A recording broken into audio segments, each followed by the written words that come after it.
పశ్చిమ గోదావరి జిల్లా తణుకు నియోజకవర్గంలోని వేల్పూర్ అనే ఒక చిన్న గ్రామం ఉంది. అక్కడ 9వ తరగతి చదువుతున్నటువంటి చందు సాయి దుర్గారెడ్డి అనే ఒక బాబు ఉన్నాడు. ఆ బాబు వయసు 13 ఏళ్ళు.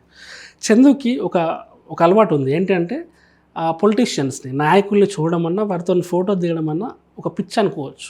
అయితే ఇప్పటికే చాలామంది నాయకులతో కూడా చందు ఫోటోలు దిగిండు. వాటిని భద్రంగా దాచుకున్నాడు.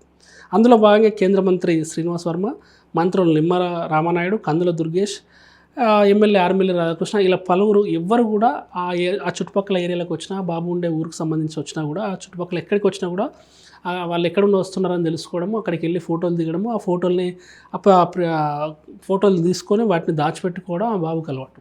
అయితే ఆ బాబుకి ఒక పెద్ద కళ ఉండిపోయింది. అతని మనసులో ఒక పెద్ద కళ, అంటే చాలా పెద్ద కళ ఉంది. అదేంటంటే ఆంధ్రప్రదేశ్ ముఖ్యమంత్రి చంద్రబాబు నాయుడు, నా minister Nara Lokesh, deputy CM Pawan Kalyan, వాళ్ళ ముగ్గురిని కలిసి ఎలాగైనా ఒక ఫోటో దిగాలనేది ఆ బాబు బలమైన కోరిక.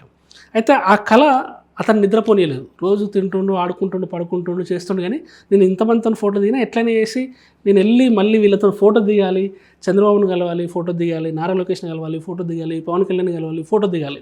ఈ కళ అతను నిద్రపోనీయలేదు. అయితే ఇంట్లో చెప్తే పంపరని భావించిన ఆ చందు అనే బాబు ఎవరికి చెప్పకుండా జూలై 13న ఉదయం వాళ్ళ దగ్గరికి వెళ్దాము, వాళ్ళతో ఫోటో దిగుదామని తన ప్రయాణాన్ని ప్రారంభించాడు.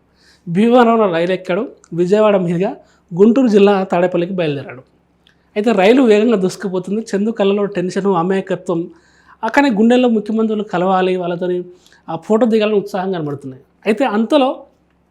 అయితే అంత చిన్న పిల్లాడు ఒంటరిగా ప్రయాణించడం ఆ రైలు ఎక్కిన తోటి ప్రయాణికుల కూడా కంటపడింది. అతని ప్రవర్తనపై అనుమానం వచ్చిన కొందరు ప్రయాణికులు ఏం చేశారంటే, బాబు ఎక్కడికి వెళ్తున్నావు, ఏంటి, ఏం మాట్లాడి మెల్ల మాటలు కలిపారు. అబ్బా ఎక్కడికి వెళ్తున్నావు, మరి నీతో ఎవరు పెద్దవాళ్ళు లేరు ఏంటి అని ప్రశ్నించారు.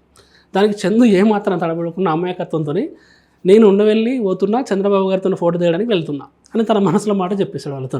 అందరూ షాక్ అయిపోయినారు. నీది ఏ ఊరేంటి, నీ వయసు ఏంటి, నువ్వు ఎక్కడికి వెళ్తున్నావు, ఎక్కడ ట్రైన్ ఎక్కినావు, ఎటు వెళ్తున్నావు, అవునా బాబు అంటే మళ్ళీ వాళ్ళు ఒకవేళ వ్యతిరేకిస్తే, వాళ్ళు వ్యతిరేకంగా మాట్లాడితే మళ్ళీ ఆ బాబు ఆ భోగి నుంచి ఇంకో భోగికి వెళ్ళిపోయి మళ్ళీ ఆ ఇష్యూ అంతా వేరే అయిపోద్ది, అక్కడ ఉన్న సిచ్యువేషన్ అంతా చేంజ్ అయిపోద్దని ఆ చిన్నారి మాటలు విన్న తోటి ప్రయాణికులు ఒక్కసారిగా ఆశ్చర్యపోయి వాళ్ళు ఏం చేశారంటే, అంత దూరం ఒంటరిగా రావడం ప్రమాదకరమని గ్రహించి బాలుడికి నచ్చజెప్పే ప్రయత్నం చేశారు. మేము కూడా సీఎం దగ్గరికి వెళ్తున్నాం, నిన్ను తీసుకుని వెళ్తాం రా అని నమ్మించి రైలు దిగాక అతన్ని నేరుగా తాడేపల్లి పోలీస్ స్టేషన్కి తీసుకెళ్లి పోలీసులకు అప్పగించారు. తాడేపల్లి పోలీసులు చందు సాయిని ప్రేమగా దగ్గరికి తీసుకుని, అరే ఏమైందిరా, నువ్వు ఎందుకు వచ్చినావు, ఏంటి అని చెప్పేసి అని తెలుసుకున్నారు. అయితే బాలుడు వద్ద ఉన్న సెల్ ఫోన్ ద్వారా వాడు ఏం చేసిందంటే, ఈ బాబు సెల్ ఫోన్ కూడా క్యారీ చేస్తున్నాడు. అక్కడ ఈజీ అయిపోయింది ప్రాసెస్.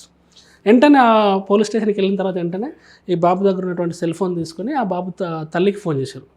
తన కొడుకు ఫోన్ చేసిన ఇంకేంటంటే, తన కొడుకు పోలీసుల దగ్గర సురక్షితంగా ఉన్నాడని ఆ తల్లి రిలాక్స్ అయిపోయింది.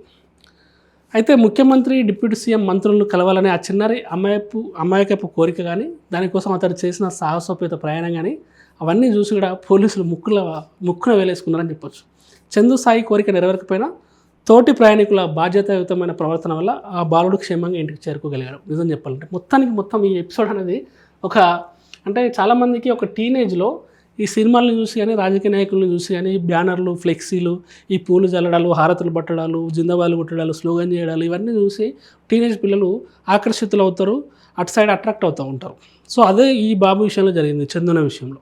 సో ఏం చేసిండు, లోకల్ పొలిటీషియన్స్ వచ్చారు అందరు కూడా, ఆ చుట్టుపక్కల జిల్లా మంత్రులు అవ్వచ్చు, అక్కడ పర్యటనకు వచ్చిన డిఫరెంట్ గోదావరి జిల్లా అంటే చాలామంది లీడర్స్ ఉంటారు అక్కడ, వాళ్ళ ఎమ్మెల్యే ఆర్మిల్లి రాధాకృష్ణ అవ్వచ్చు, దానికి సంబంధించిన చుట్టుపక్కల మంత్రులు అవ్వచ్చు, చుట్టుపక్కల జిల్లాల మంత్రులు అవ్వచ్చు, కేంద్ర మంత్రులు అవ్వచ్చు, ఎవరైనా సరే అభివృద్ధి కార్యక్రమం వల్ల వాళ్ళ ఊరు సైడ్ వచ్చినప్పుడు ఈ బుడ్డోడు ఏం చేసిండు, వాళ్ళతో వెళ్ళి ఫోటోలు దిగిండు. జిందాబాదులు, పూలమాలలు, ఆ శాలువలు కప్పుడు, ఆ కార్లు దిగుడు, సినిమాటిక్ స్టైల్ ఉండడు, తర్వాత వాళ్ళ రీల్స్, ఆ సోషల్ మీడియా చూడము, ఇవన్నీ కూడా ఈ పిల్లోని అట్రాక్ట్ చేసినాయి. అరే నేను కూడా వీళ్ళతో ఫోటోలు దిగిన, నా నెక్స్ట్ టార్గెట్ ఎవరు, చంద్రబాబు, లోకేష్, పవన్ కళ్యాణ్, వీళ్ళతో కూడా నేను ఫోటో దిగుతా, నేను పోతే నాకు ఫోటో ఎందుకు ఇవ్వరు, వీళ్ళందరూ ఫోటో ఇచ్చినారు, వీళ్ళందరినీ నేను అప్రోచ్ అయినాను, వాళ్ళని కూడా అప్రోచ్ అవుతాను వెళ్ళి అని చెప్పేసి అని ఆ పిల్లోడు వాడంతా వాడే ఆలోచించుకొని, నేను వెళ్తా ఎలాగైనా అని చెప్పేసి, నాకు అడ్డెక్కడ ఉంది, అడ్డు అదుపు నాకు లేదు అని చెప్పేసి అని భావించి అమాయకత్వంతో వెళ్ళిపోయి ట్రైన్ ఎక్కిన తర్వాత ఈ పిల్లలు ఎట్లా ఉంటుంది మనం ఈజీగా గుర్తుపడతాం కదా,